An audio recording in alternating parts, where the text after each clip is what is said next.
So there are a lot of programs and things that are developing. The coordinated access, this is something that was actually done between the two organizations with no additional funding, with current resources. Wow. I'm sure as the program continues to grow and develop, that'll be something that'll have to be monitored, is how we So is there a need for it. increased funding, in your opinion? There is a huge need for increased funding.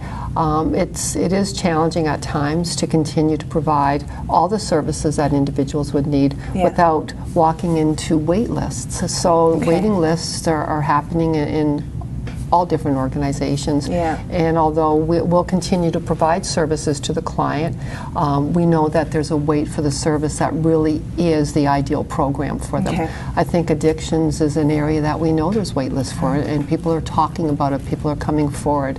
You know, there's an epidemic in the community for some of the opiates, and then there's services that they need to provide supports for. They're walking into wait lists, and what happens to those individuals. So it is concerning with limited funding, so we've been creative in pooling together resources for this. Yeah, so smart. So now there are some things that can be done in the short term that the community can do to help in terms of support. You have a wonderful breakfast coming up. There's a need for volunteers or donations. Can you tell our viewers about your breakfast? Well, there's lots of activities going on to continue the conversation about mental health. So we have an upcoming breakfast called the Breakfast of Champions, and it is scheduled for May 1st. And it's having a mother of one of the students who's involved in the Columbine shooting. So it's a story to talk about her experiences and her experiences with her son and the struggles he had, and how as a family, how that impacted the family, and now they're sharing their story and one of hope, and that it's okay to talk about mental health. So they would be able to help with that or attend it, the Breakfast of Champions, and that could be seen on the CMHA website, where they could find out more information about it. And you have a Tigers game that you do every year as well? We do have a Tigers game. Are you a Tigers fan, Tammy? No.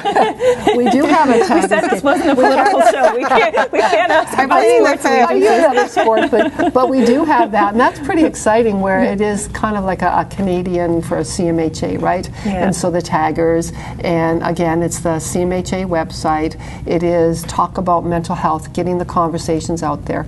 We had it last year, and I believe we had it twice last year, and it was well attended, and they are very nice ball caps that you can get with your tickets, so we encourage everyone to attend the ball games. So we are making some strides in that there's an openness emerging amongst our society, that we're talking and helping and hopefully listening to each other better. Is that the sense that I'm getting from you? We just need the infrastructure to support it now? There is more talking between the service providers. We were only less than a mile away, Hotel Dieu and Canadian Mental Health, and yet it seemed to be a big journey for clients to leave crisis with recommendations that were exactly what they needed, and then they would have to come over to CMHA. So now we're together so that long journey can be done together as a team. That's great progress, and I applaud you on your efforts, and we encourage the community to support in whatever way they can, whether that be through volunteering, attending the breakfast, participating in the Tigers event. We look forward and welcome your support in whichever capacity that you can give it. Thank you for letting us into your homes today, and we so appreciate your time as a viewer. For Plugged In, I'm Andrea Morrison.